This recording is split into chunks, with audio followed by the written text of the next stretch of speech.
I'm Mirror Fatheree. This is Mirror Dave. And this is Tex-Trek. So welcome to the 45th installment of the Tex-Trek podcast. As you may or may not be aware, we have crossed over from what you call the Mirror Universe to take over this little podcast and torture its normal host, Fatheree and Dave. You can listen to their pathetic mulings in the agony booth. Yes, we actually forced them into one agony booth, packed them in together. Ah! Let us out, please! Ah! So now that we run the show on Tex-Trek, it's all Mirror Universe all the time. We've talked about Mirror Universe episodes, Mirror Universe comics, and we have so much more. The Diane Duane novel, more Mirror Universe comics. Don't forget about the Mirror Universe fanfic. Ah, It's so messed up. yes, my favorite. We're certainly not going to be talking about Star Trek Discovery, even though they showed that trailer for Season 2 at Comic-Con. They showed the trailer for Discovery Season 2! And we certainly won't be talking about the new Star Trek show set post-Nemesis and starring Sir Patrick Stewart. Oh yes, he announced at Star Trek Las Vegas he's making his return to Star Trek TV for a new Picard show. And a new Picard show? With Patrick Stewart?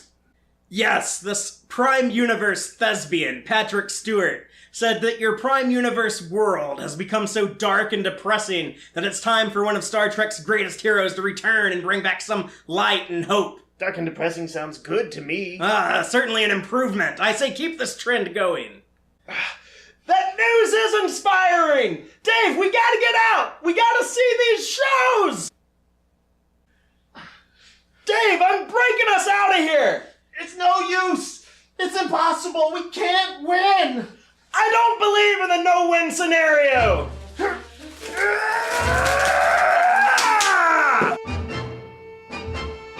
What in the name of the Emperor? It's impossible! That's right, assholes! We're free now! We're taking the fight to you!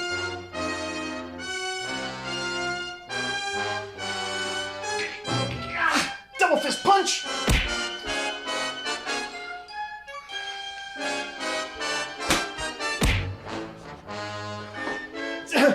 They can't be stopped! Quickly, activate the agonizers! I can't find the controls! Looking for this? I jacked it from you when we were tussling, and we placed the two agonizers onto the two of you! Agonizers activate, bitch! The pain! The agony!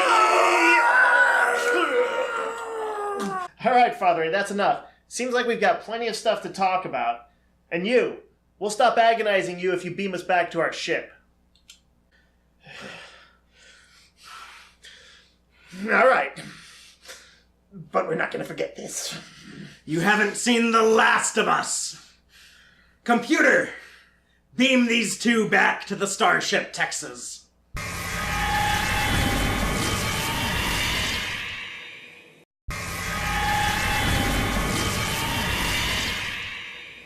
Oh, it's good to be home, back on the Starship Texas. It's nice. We're gonna do our thing. Oh yeah. I'm Fatheree, This is Dave. and this is Tex-Trek.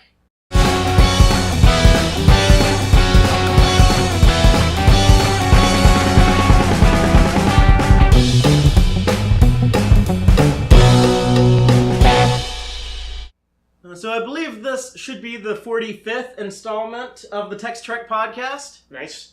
Yeah, it's good to be back in control again.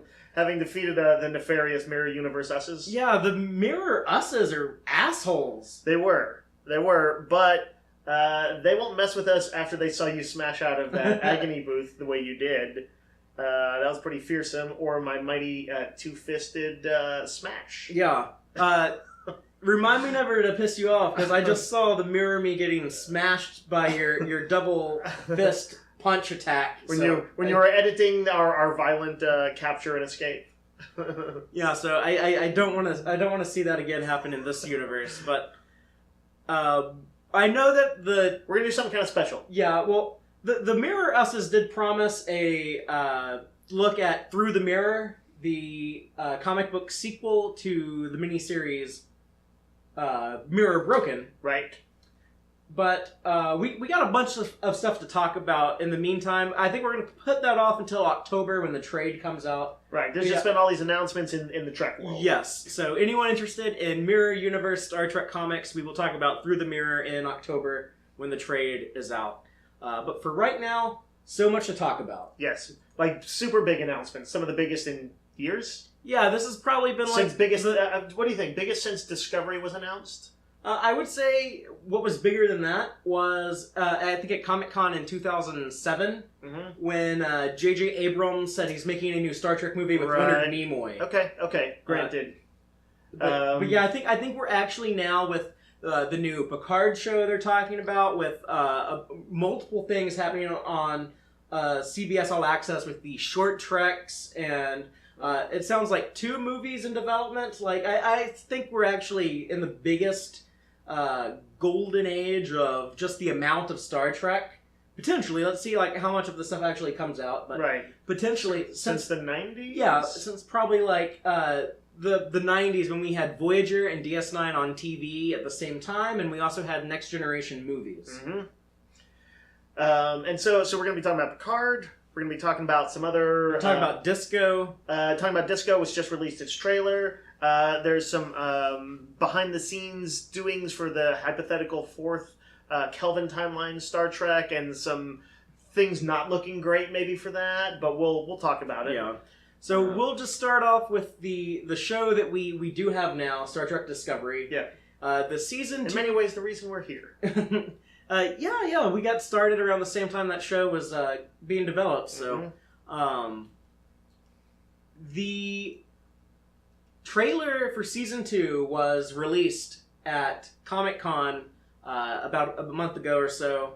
So let's just talk about that. I know like I got a video out there with some of my thoughts, but Dave, tell us what your initial reaction to the Season 2 Discovery trailer was. Largely very positive. The big surprise for me was Pike taking over command.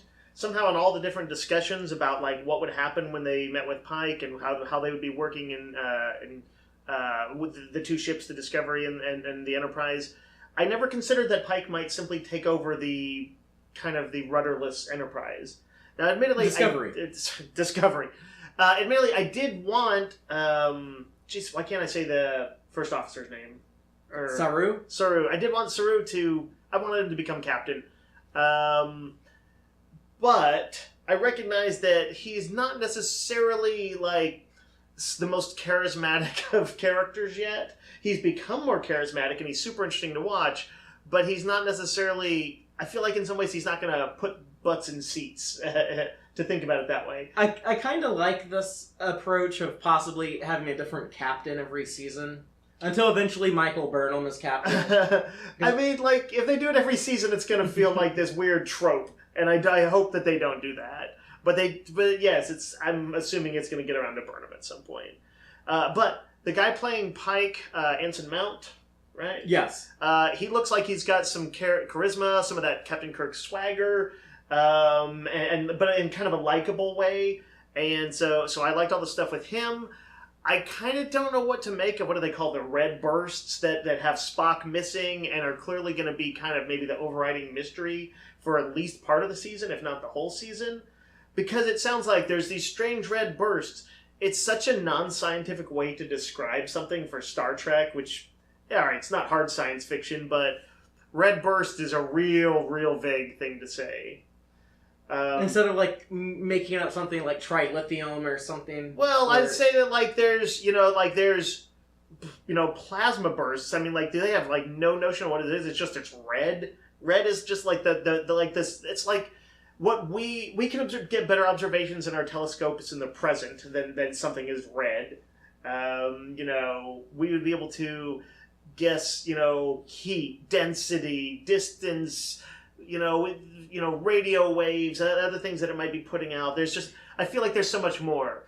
Now, I feel like you're making a mountain out of a molehill. It's a minor criticism. I'm just saying that on the trailer, it struck me as weirdly vague for Star Trek. But it also led to my crazy conspiracy theory.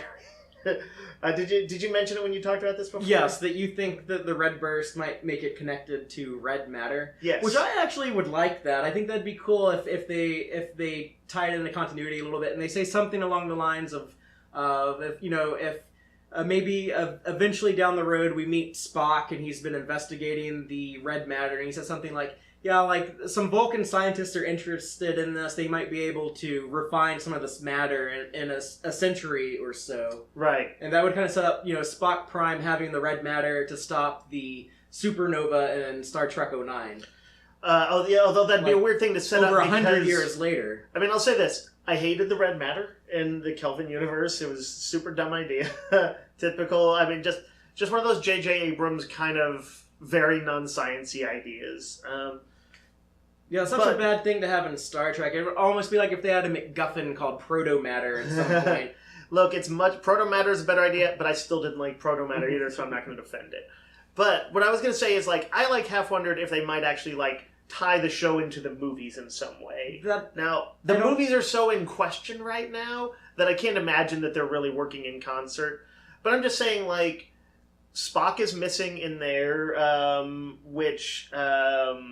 it would make sense since he's the character who comes from the future that he might in some way be interacting with himself or something like that, even though it is a separate universe. I don't know. I don't really see what red matter would have to do with... you're saying that, the Spocks from both timelines that when he came back, that there was, some sort of residual red matter, when he came into the present, which would be roughly right in this time period, right? That's what, during Pike's command... Or no, yeah, that's around when he arrived. Yeah. But that was a different Nero timeline. had arrived. Right, but we're talking about something there's particles that people believe could travel between multiverses and things like that. It's like tachyons traveling backwards in time, weird exotic particles. The red matter is clearly supposed to be exotic. So it could actually be a residue from another universe. I don't know, I just have a hard time seeing how you build a story around that.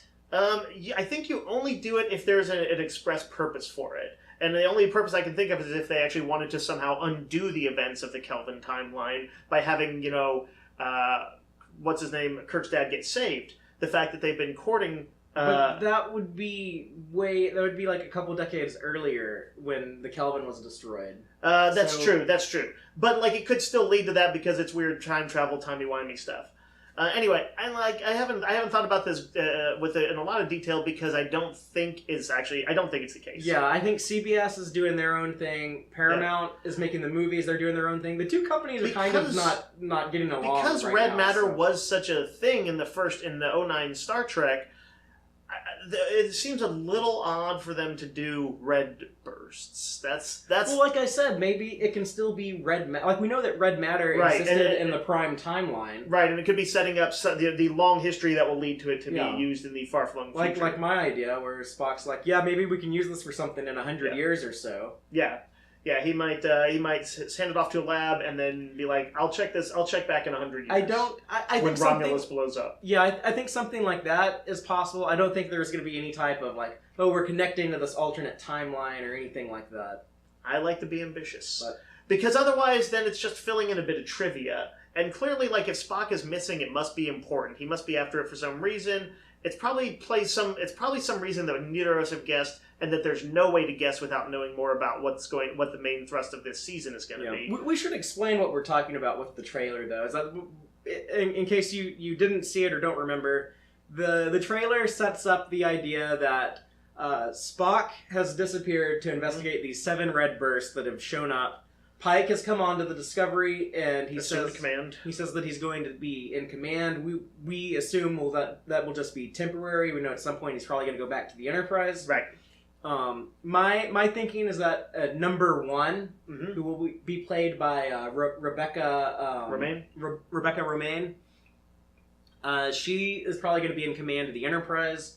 The 2 ships will part ways and will just be focused on Pike and the Discovery crew. And we know that there's these 7 red bursts that they're trying to investigate, and hopefully that'll lead to where Spock is. So I'm thinking, this is my idea anyways, and I think this would be cool if they did this, is that it's kind of like like I'll frame it where it's kind of like a video game, Mm-hmm. and you have like 7 locations on your map, and like you go to each of them, and there's like different missions you do there. And so along the 13 episode season, we'll visit all these 7 different red bursts and have like different. You could do different, very classic Star Trek type stories. Sort of more self-contained kind of stories. Like, one they go to, there's all these weird spatial anomalies, and they have to just science the hell out of it. Right. Another one you go to, there's maybe some bad people trying to harness the power of the red burst for nefarious purposes. Right. And maybe somewhere in there the Klingons will be trying to do something, so we can check in with what the Klingons are up to. Yeah, and we know that we will see the Klingons and see Laurel and Tyler / Vok / whatever he is, right. Vokler. I've seen that online. But eventually we will meet Spock, who we now know is being played by Ethan Peck. Right. The grandson, is it, of Gregory Peck? Yeah. That's aka Mr. To Kill a Mockingbird. And we'll get into that casting in a little bit, but and so yeah, that's interesting. I don't know why, for some reason when I was thinking about him being Gregory Peck's grandson, I forgot. Like, Gregory Peck is known for his deep voice. Spock is known for a deep voice. Presumably that might have just been a bit of a family trait. Yeah. Well, I looked up some interviews with Spock him. is going to be like a young Atticus Finch. I did watch an interview with Ethan Peck, and it's easy to find footage of him. Just search Ethan Peck on YouTube. And they're just asking him about, like, oh, what's it like to be an actor when you have like this big famous actor as your grandfather, and he does speak with a deep voice, and he looks not unlike Leonard Nimoy. Kind of lean guy. Yeah, overall. He's got a more youthful face, so that'll play well that it's supposed to be a Spock who's 10 years before most of his original series appearances. This technically takes place after The Cage, and we already saw what Spock looked like during The Cage, but he looked... It will probably, if he comes across a little bit young, it'll work good in the minds of the viewers who just need to understand this is a little bit before Kirk's takeover. Yeah. So what I'm thinking of how, like, the season might run is that you have the first episode or two setting up Pike coming over, then you spend a few episodes maybe go into all the different red bursts, and then like in the last 2 or 3 episodes you finally meet Spock and you do your big conclusion to the story. Yep. Do you think there's going to be a villain? I'm sure there's going to be will emerge in some shape or form, but I feel like midway through the season we'll find out who the sub-boss is, and then in the last episode they'll fight the boss. Yeah. Since we're going with video game metaphors. Do you have any? Well, they showed a scene where you take a few months off of watching it, and I suddenly forget all the names of the characters. Tilly is saying something like, "That's the power of science," and she high fives. What's his name? Stamets. Stamets. That's the power of math. Power of math. And someone was typing a comment to correct you. Right before I stopped them. Right. They should still send it though. Anyway, what I wonder is, like, is that representative of things? Are they going to focus on exploration? Obviously there's got to be some threat that these red bursts present, or something where they might be used for some nefarious purposes. Ultimately it has to get there. But yeah, I'm wondering if they're gonna like focus on the exploration stuff. If there is a criticism among the people among people who did not like Discovery, the very broad criticism is it doesn't feel like Star Trek. It's too dark or whatever. And I feel like veering exploration instead of war in the first season might go a decent way towards mending that gap. People, haters gonna hate, but it may bridge some gaps for people. Was that the broad criticism? I don't know. I think so. That's I think that it didn't feel. Yeah, that it's the people. That was the broad criticism of Star Trek Enterprise, was that it didn't feel like Star Trek. But I guess they did do a lot of exploration in their first season. Yeah. Yeah, there's still a whole lot of, I think, honestly, probably what threw a lot of people off about the first season was just that it wasn't standalone episodes for the most part. There were a number in there. But DS9 and even Enterprise had both already done that. Yeah, but I feel like iconically, Trek is known for, like, in every series that, like, wasn't DS9, for having a ton of standalone episodes, and even DS9 has a ton of standalone episodes. So I think that does throw people off. But also, it's a little bit of everything. What they're swearing. What they changed how my Klingons looked. What it's kind of dark. All these things contribute to people who didn't like it. I'm just thinking that essentially that an exploratory focus for the second season might open some eyes. Well, people will still complain about that, though. Well, duh.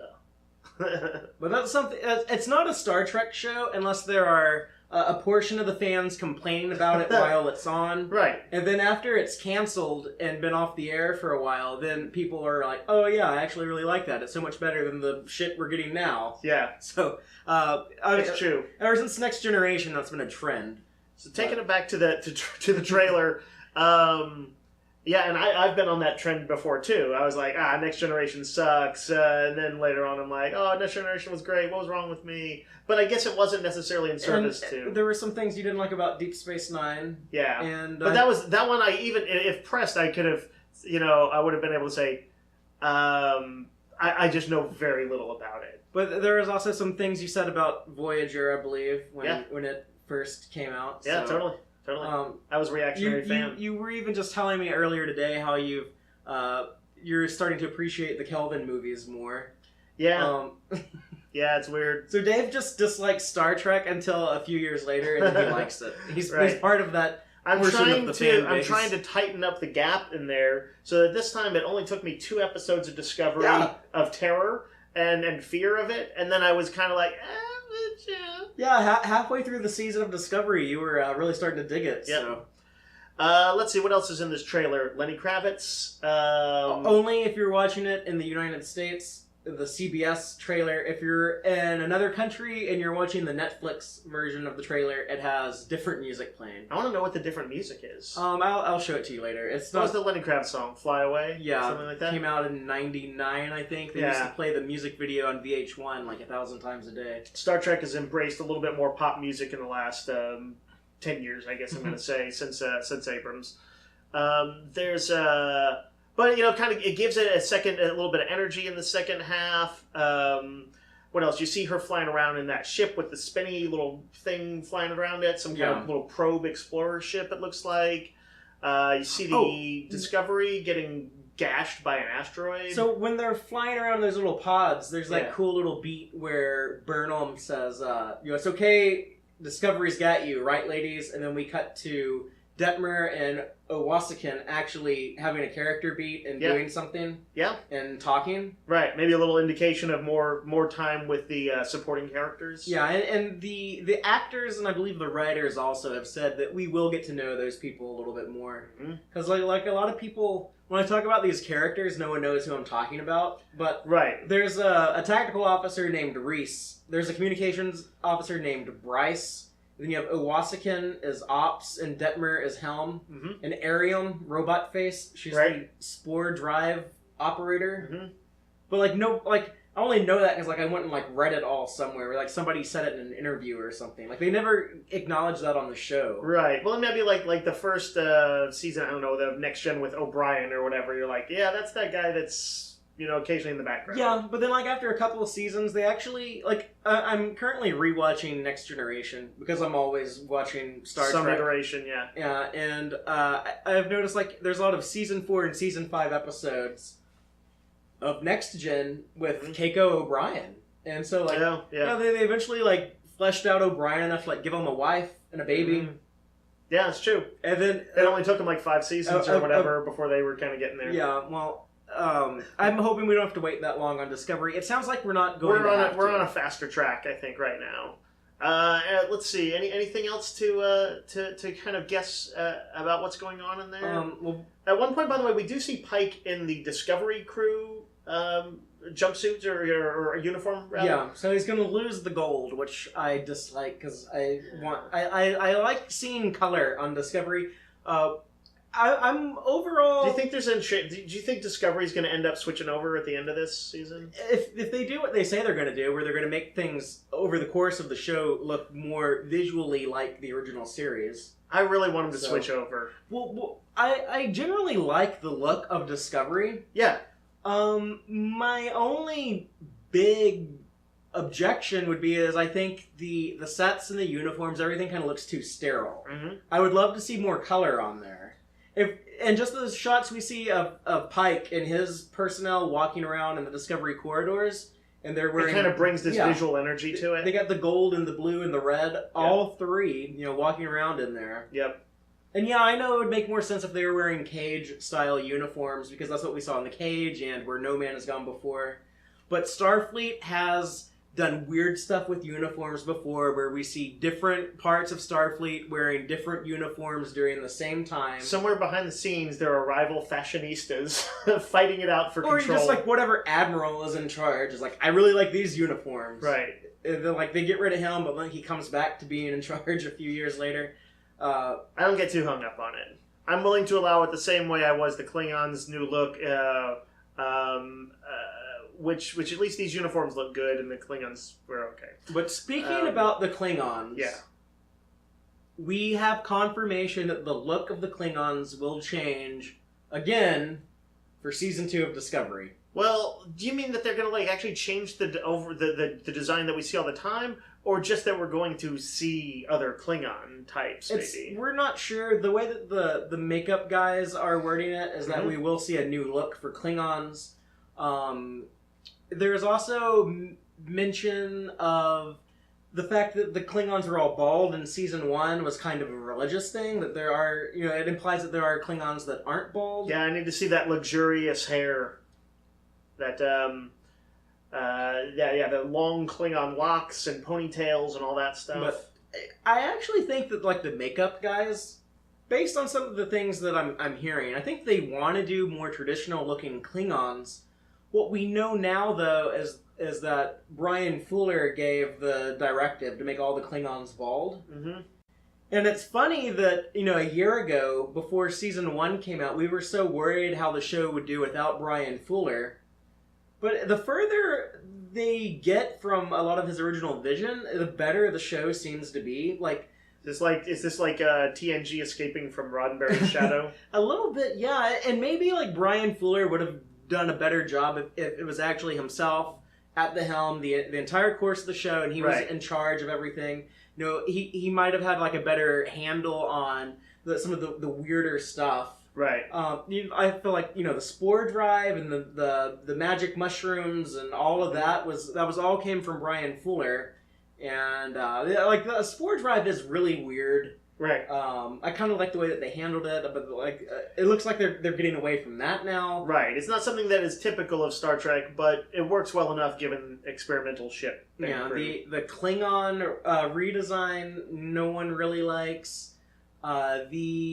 Originally, there's supposed to be all this Alice in Wonderland references, and they're supposed to tied going through the mirror into the mirror universe, and they kind of that some of that was kind of weird. To some degree, I feel like Trek isn't the kind of show where I necessarily want them kind of veering that far afield of it feels like it's outside of the bounds of Trek to have kind of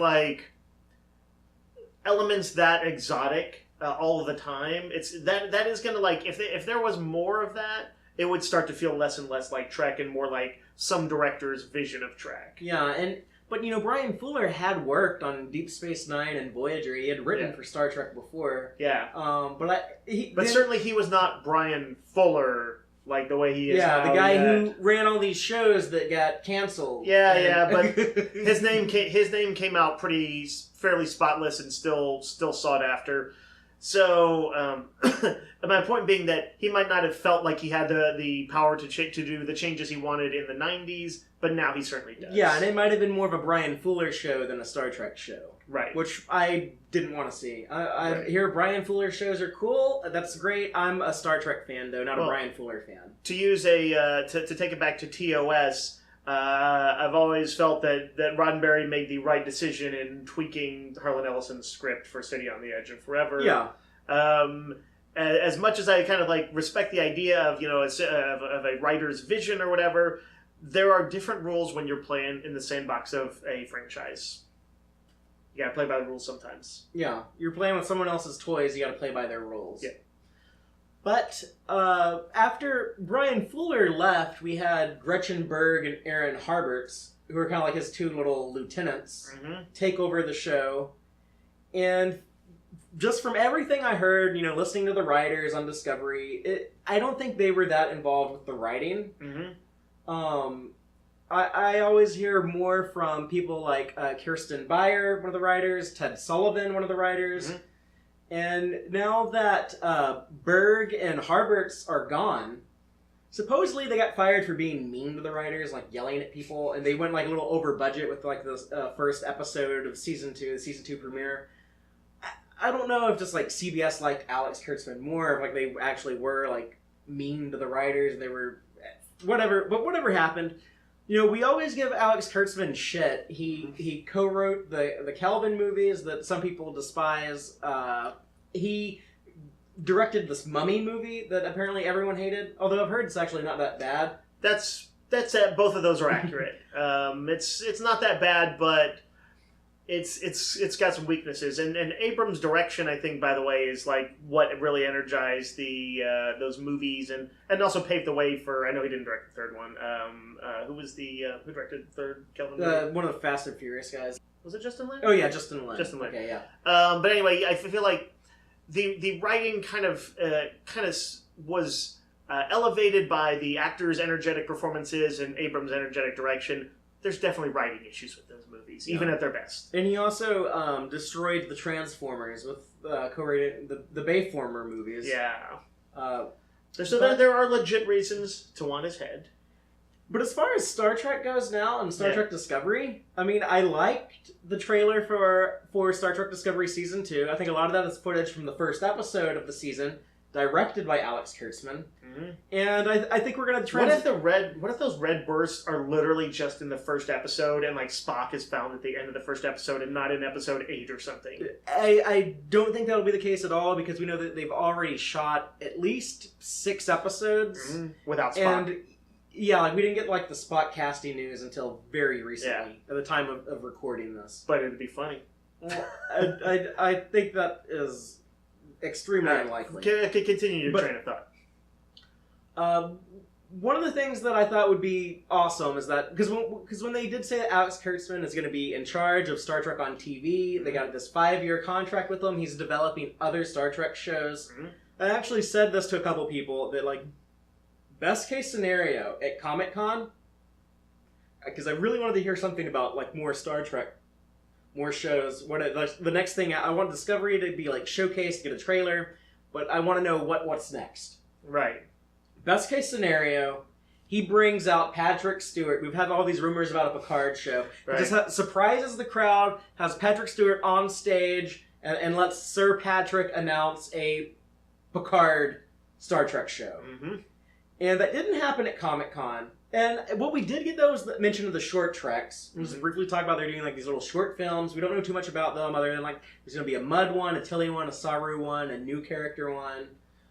And Michael Chabon, the Pulitzer Prize winning author of The Amazing Adventures of Cavalier and Clay, and was it The Policeman's... I can't remember the other one. Anyway. But Google him if you want to know more. Right. You may have already read some of his stuff. Yeah, he actually came to, I guess, Kurtzman and CBS All Access and said, I really like Star Trek. Can I write some Star Trek? Yeah. And we also he's got some bona fides. He's at least some nerd bona fides in the sense that he's like written scripts for Indiana Jones movies and like I think some like a Spider-Man one? Script. Was it Young Indy? Actually, I feel like he had a rejected script for the 4th one. Well, I'm sure it would have been better than what was actually made. Yeah. But enough about Indiana Jones. Quick backtrack, by the way, to the trailer. I just wanted to acknowledge Tig Notaro's appearance.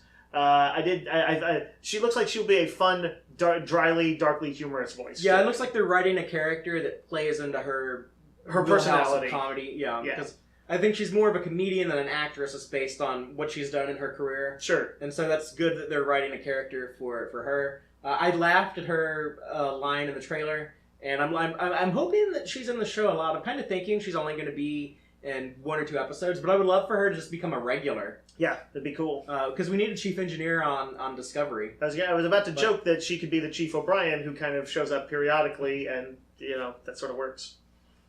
But all right, so you had this crazy prediction. It didn't quite come true. Your prediction about Picard, or your best case scenario. So it didn't happen at Comic-Con. But I couldn't complain because I need to hear something. They mentioned like the short treks, they're doing something else. And I was like, oh, that's pretty cool. I wasn't expecting that. And that was a nice surprise. Mm-hmm. Then a few weeks later, we're at, we're not at Star Trek Las Vegas. I decided not to go. I regret it now. I'm definitely going next year.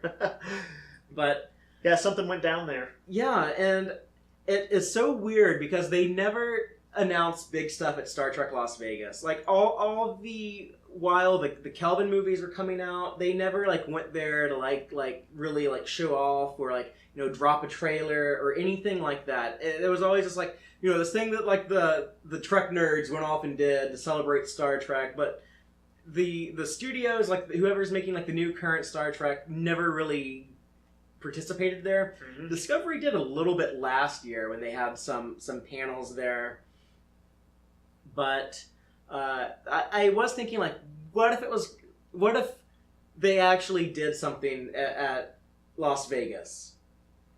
And that day there were these tweets going out on the Twitter sphere, and people were saying like, oh, Alex Kurtzman is going to make a big announcement today after the William Shatner panel. They actually cut this is how big of a deal it was. They cut the William Shatner panel short. They kicked Captain Kirk off stage prematurely to bring out Alex Kurtzman to make a big announcement about the future of Star Trek.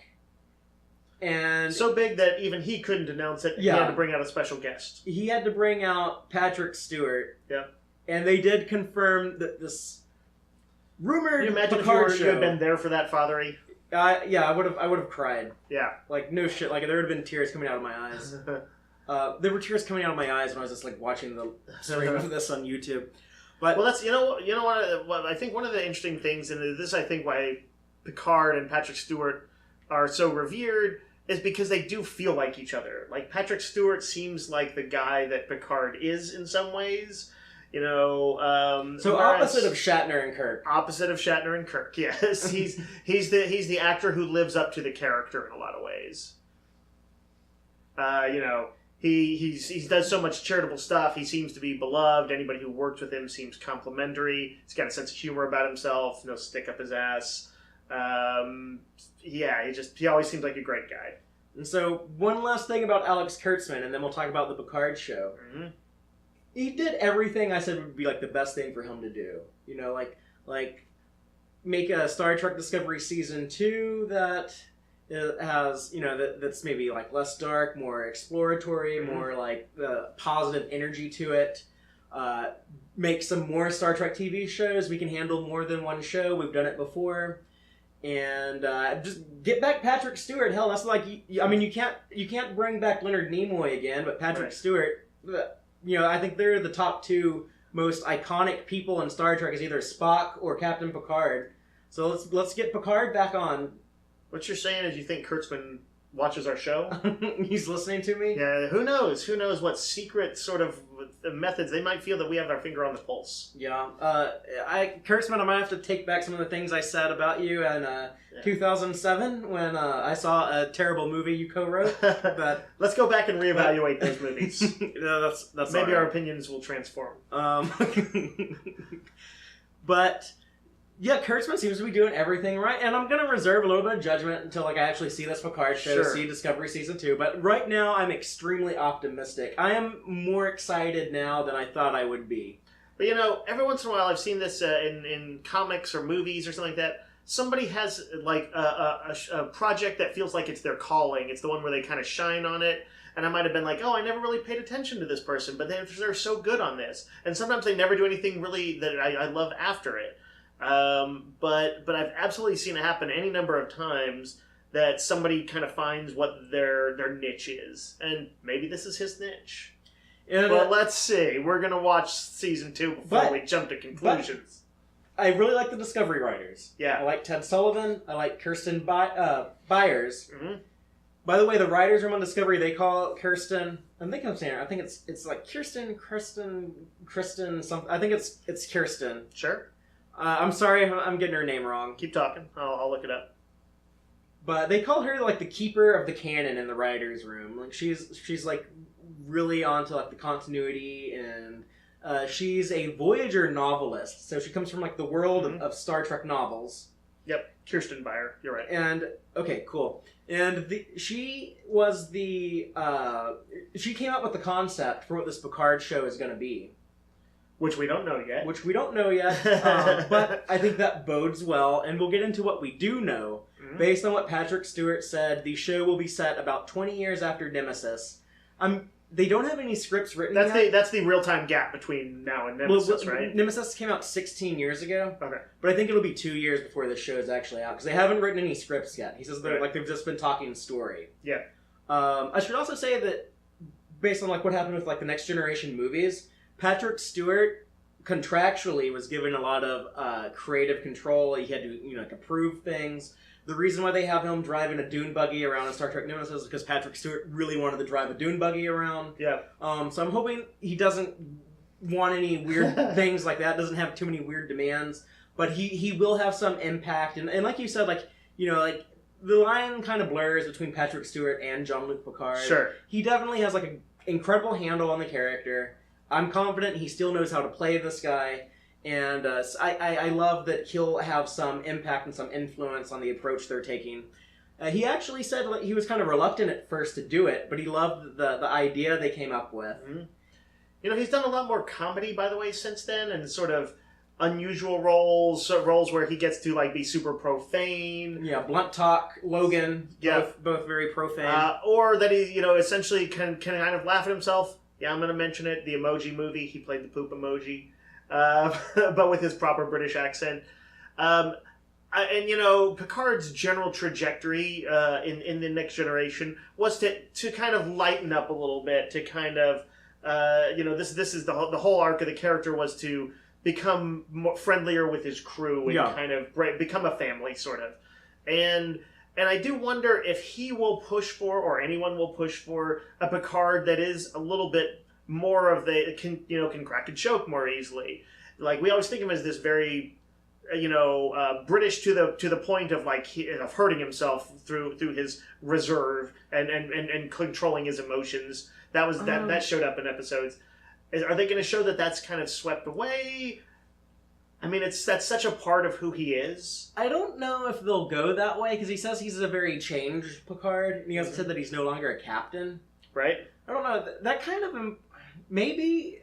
Like, I don't want to see the Picard from. I don't want to see Picard influenced by Logan, where he's just dropping the F-bomb because they can now, all the time. I'd like it if he just got one in there. Maybe one would be okay. I know that's gonna rub some people the wrong way, but But honestly, he should just be like, shit. When Kirk said, "Let's get the hell out of here," and City on the Edge of Forever, that probably rubbed someone the wrung way. I'm sure it did. Yeah. I'm sure somebody's watching that with their kids, and they're like, "We're not watching this crap show anymore." Your kids can go to hell. Do we want to quick theorize about what our hopes and dreams are for this show, or what? Yeah, I gave a theory for Discovery Season 2, so I guess I'm thinking the Picard show will only be 1 or 2 seasons. That makes it sound like a variety show. The Picard show? The Picard show. Yeah, like the Sonny and Cher show. Yeah, maybe that's what it should be. He did say to be a very changed Picard, he'd no longer be a captain. But what I would like to see is that... first of all, I think it'll only be 1 or 2 seasons. I don't think Patrick Stewart will sign on long term. Mm-hmm. I think it'll be formatted more like a mini series. I don't think we'll see individual. He's not a young pup. Yeah. He does feel more energetic than Harrison Ford did. However, as an older Indiana Jones, I feel like he's in better shape than everybody in the world.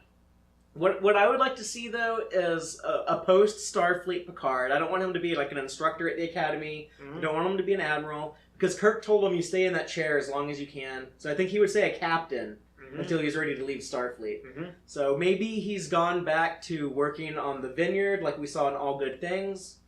And I want to see him pulled into a story where they need his diplomacy, or they need his knowledge of the Borg or something.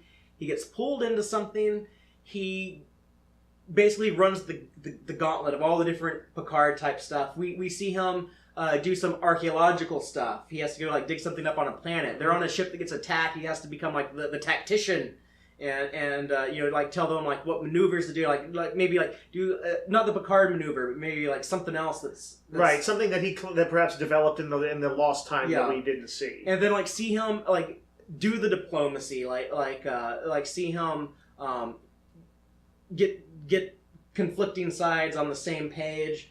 And you can see like a little bit. He's got to be the Solomon. Yeah, like he has to get like a little bit like the scientific curiosity and exploration in there, and figure something out, learn something, and just basically show every shade of Picard. And I'd kind of like to see if they kind of just wrap things up to where like maybe not kill them off, but this is clearly like a great ending for this character. Right.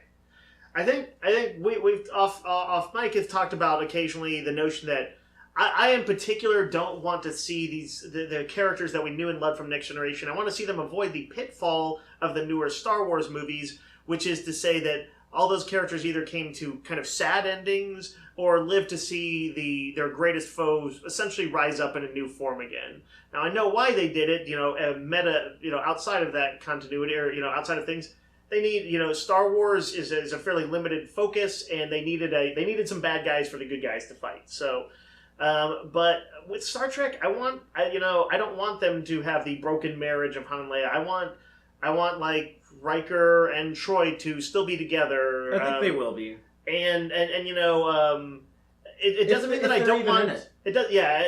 But they may, if nothing else, it may get mentioned in passing. But I think they're the two most likely to guest star. Yeah, but I think it'd be kind of interesting to bring in somebody unexpected like. Q or but even like a smaller character, like say they did the archaeological thing and they bring in his old girlfriend Vash. Bring her back for an episode if she's still alive. I don't know. I assume. She wasn't like she's younger than Patrick Stewart. Yeah. Yeah. No. And just anybody could die. What was my point? But I want to. I don't want their lives untouched by any tragedy ever. But I would like to see that, broadly speaking, they've gone on to success. That feels Star Trek, that these people have aspired to a lot, they've accomplished a lot. They deserve to either rest on their accolades, have happy lives, or if they're still active, to be doing cool stuff. I should say that I don't need everyone in Next Generation to show up, but I would like to see if we see at least one or two familiar faces. Will Riker is essentially his best friend, and he's we know he's actively involved in Trek. He's directing episodes out, he's behind the camera. So yeah, I'd love to see him. I'd love to see him in front of the camera. Yeah, he should be an admiral. I would love to see like they're in trouble, but then like all of a sudden Admiral Riker on board the USS Titan comes to the rescue, and he has his wife, Deanna Troi, on board the ship next to him, and they save Picard and then help him somewhere on his journey. They're able to like assist him along the way. I should say also that I'm not like a huge reader of the Star Trek novels. There's a lot of books that take place post Nemesis. Right. They haven't gone all the way up to this time period that will be about 2018, 20 years, whatever, after Nemesis. And then there's also the Star Trek Online game, which has its own continuity that a lot of people are really into. And that's even like a little bit further into the future. That's more like 30 years after Nemesis. And it is kind of weird that, because we haven't gotten any material in that time period all these years. So I know it won't bother me that much if they undo some of that continuity. Sure. I know it might bother some other people. They're 100% going to. But because of how it's set, like, post the books, before the video game, and the games and the books contradict each other a little bit. So it's already the kind of two different canons. But it's possible that, like, the show won't have that big of an impact because it'll be post that stuff in the books before the stuff in the game. Because the idea of the show came from one of the novelists, I could kind of see them actually using some of that stuff from the books. It'd be kind of cool. But I've generally, I feel like the Trek writers have generally done a good job that I've read. I'm going to throw out my notion for Picard. Okay. The Picard show. which is that I want them to embrace his diplomacy sort of side and the ambassadorial possibilities, because he always did seem to be the great negotiator of Star Trek. But to do it in such a way that it's not without the action adventure. So I want to be like a troubleshooting kind of diplomat who's like sent to the hot spots maybe of the galaxy. At one point, you and I talked about the notion that he might be there probably dealing with, say, Romulan refugees post the destruction of Romulus. That'd be cool. And certainly a timely story to deal with war-torn refugees. Or flee, essentially refugees having to flee danger. No, that'd be great if like I would like some acknowledgement of Romulus being destroyed, because that is such a major deal. Right. Yeah, I still have my huge issues with kind of how cavalierly and pseudoscience-y it was done, but the continuity is what it is, and you try and the part of it when you're playing with the shared universe, you try and work with everybody. So yeah. Like, what if I don't know what all else is around Romulus, but what if there's a little diaspora of Romulans going to various different planets, and, he's, maybe that's his, part of the larger arc, him trying to facilitate that, to deal with it. Who knows, are they running up against Ferengi, Klingons, humans? There's a lot of resentment to them, you would think, because Romulans have been assholes for centuries. Right. So that story, I feel like, writes itself. But I think you also have him like moving around to other places. He's got a team with him, so you have some young new characters that can be introduced, and if they're popular, you could take them in other directions or use them in other shows. Or write novels about them in 10 years. And Sure. But essentially, I see him, it's kind of a cheesy way to put it, but I want to see him as kind of an action diplomat or adventure diplomat. That sounds cool. Yeah. I'd watch that show. And I do like the idea of giving him a fitting ending. That would be awesome. It's a difficult thing to get in any franchise. You don't always get a second chance like that. As far as we knew, Nemesis was going to be it. And that's one of my... I don't hate Nemesis. I know a lot of people do. And I'm not going to fight anyone on hating that movie. There's plenty to dislike. I kind of like a lot of it, though. But my biggest issue with Nemesis is I think it's a piss-poor way to wrap things up for the Next Generation crew. Right. I don't like it ending on the note of Data just got blown up. Like, were they rebuilding him at the end, or was there some sense that they... Yeah, they have a B4 that is like... It ends with him singing Blue Skies, the song that Data was singing at the beginning at Riker and Troy's wedding. Right. To suggest that, I guess like Data's memories did copy over into B4, so he could be resurrected. But... I didn't like... it's not that perfect finale you want. Star Trek VI: The Undiscovered Country is such a great ending. It's a great send-off for the TOS crew. And the TNG crew deserves something on the same level. I agree. And All Good Things is such a good finale for the show. It makes me wish that... I almost wish that they didn't make any Next Generation movies. Right. But, even though I really like First Contact. Not as much as I used to, but I still like it a lot. But yeah, I think like a Picard show, it could, at least for John Luke, give him an ending that we never really got. And I never thought we would get. But anything else about that, or should we go ahead and wrap up with a little bit of movie talk? Let's do gossip. let's gossip. So, on the Star Trek movie side, by the way, this is interesting because ever since, I guess J.J. Abrams did announce a new Star Trek movie back in 2007, I believe, at Comic-Con. Up until this Discovery talk we got a couple years ago, all we really had to talk about in Star Trek was these movies Paramount was making. At this point, I'm so excited about what's going on the CBS side of things.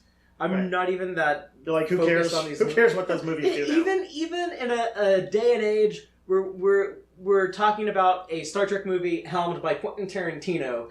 I'm still more interested in this TV show stuff we're doing. But yeah, we know that Star Trek 4 is still in development. They're signing actors right now, and there's a little bit of... Who was the director? What's her name? S.J. Clarkson. S.J. Clarkson, right.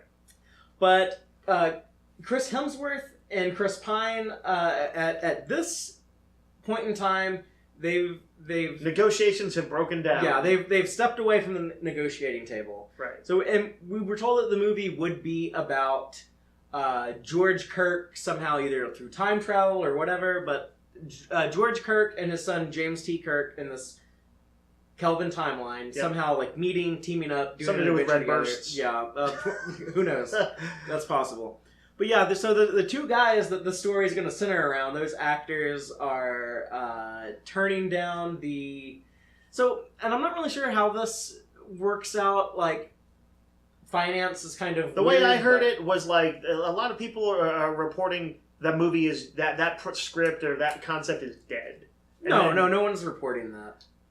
They are reporting it. Who read that? I don't know. That's what the headlines say. No, like, the headlines say that like Chris Pine and Chris Hemsworth like, that's as much as saying, out of the movie. That's as much as saying it's not going to get made. Chris Pine is Captain Kirk. But okay, so Chris Pine was contractually obligated to do a fourth movie. Him and Zachary Quinto were the only two who were.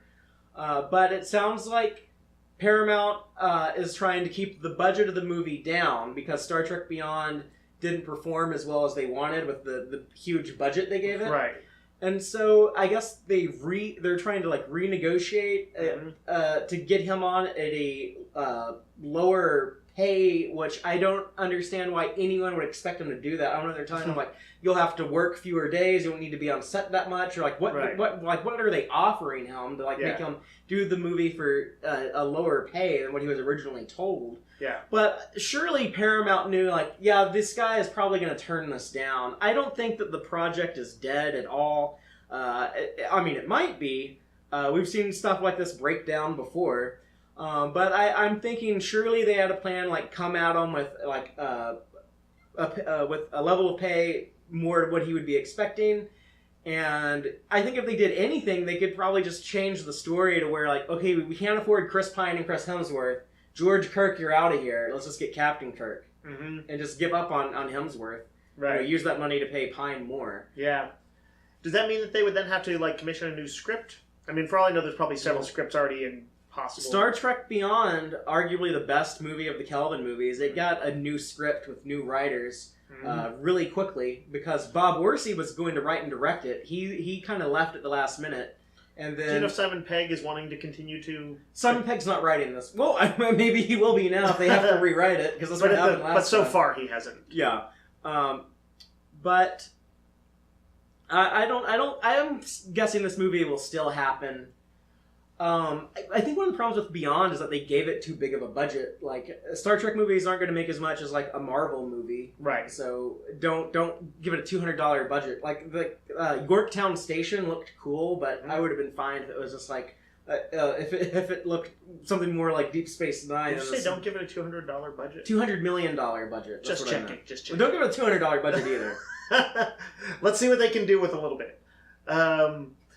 They could have reined in some of that stuff. That was a hugely FXy movie. That said, it does look really cool. Yeah, and we also know that the wheels are still turning on this Quentin Tarantino movie, which all they've really said is that it will take place at some point after what we're calling Star Trek 4 or Kelvin 4 or Star Trek 14, whatever.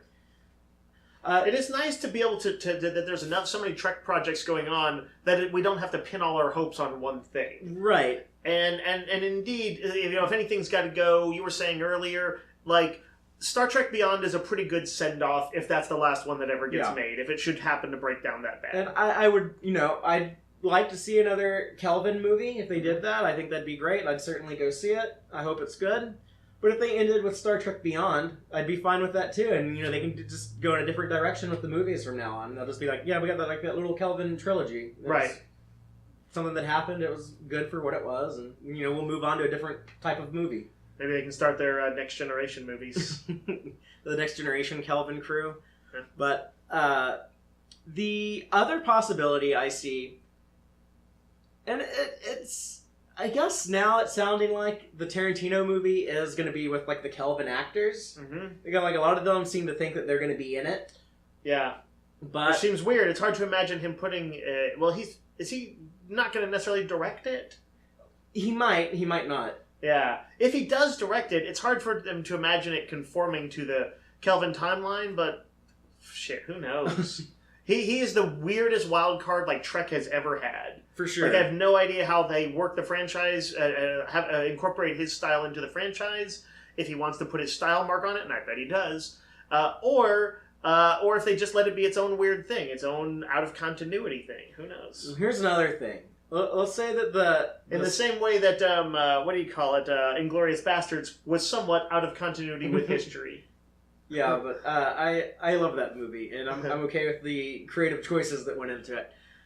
But let's say that S.J. Clarkson's Star Trek 4, Kelvin 4, whatever. Let's say that doesn't get made. Mm-hmm.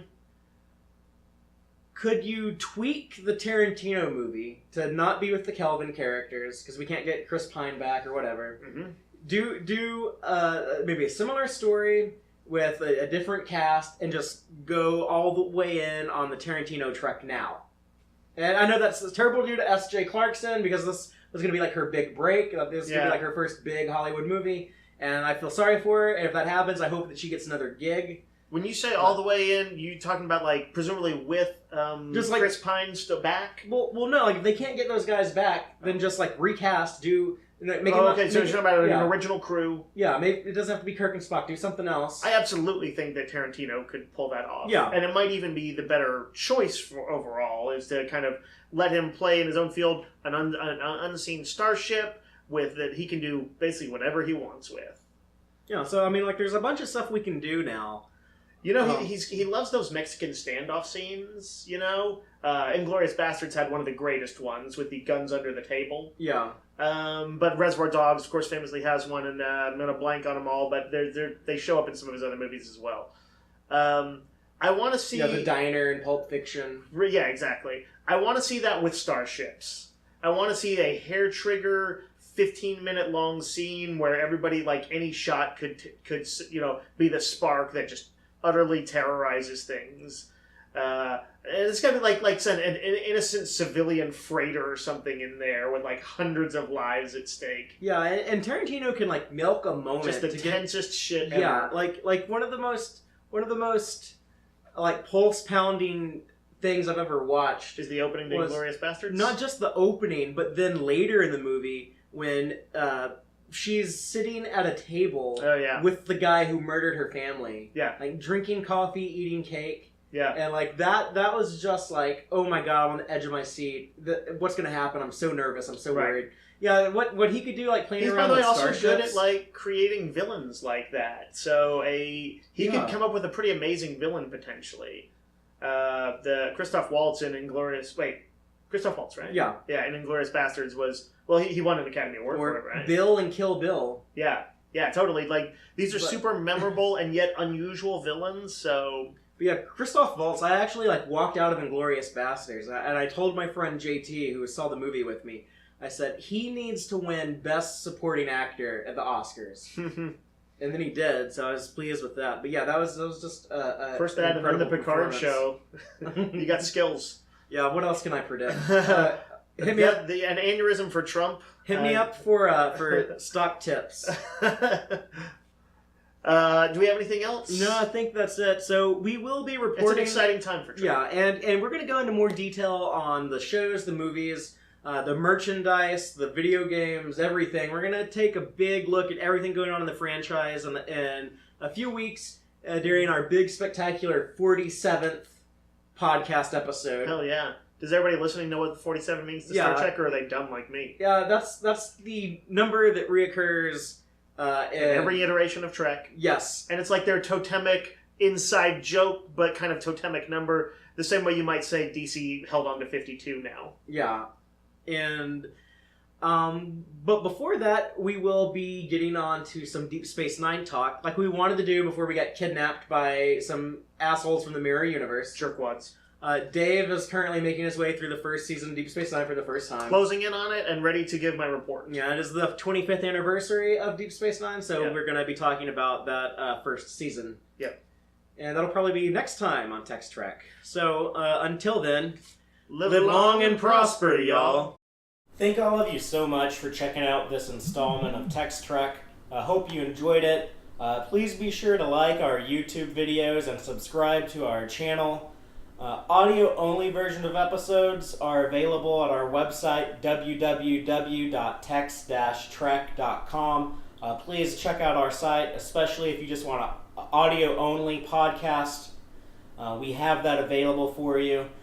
Y'all can also keep up with us online. You can follow us on Twitter at Tex-Trek, or you can check us out on Facebook at www.facebook.com/tex-trek.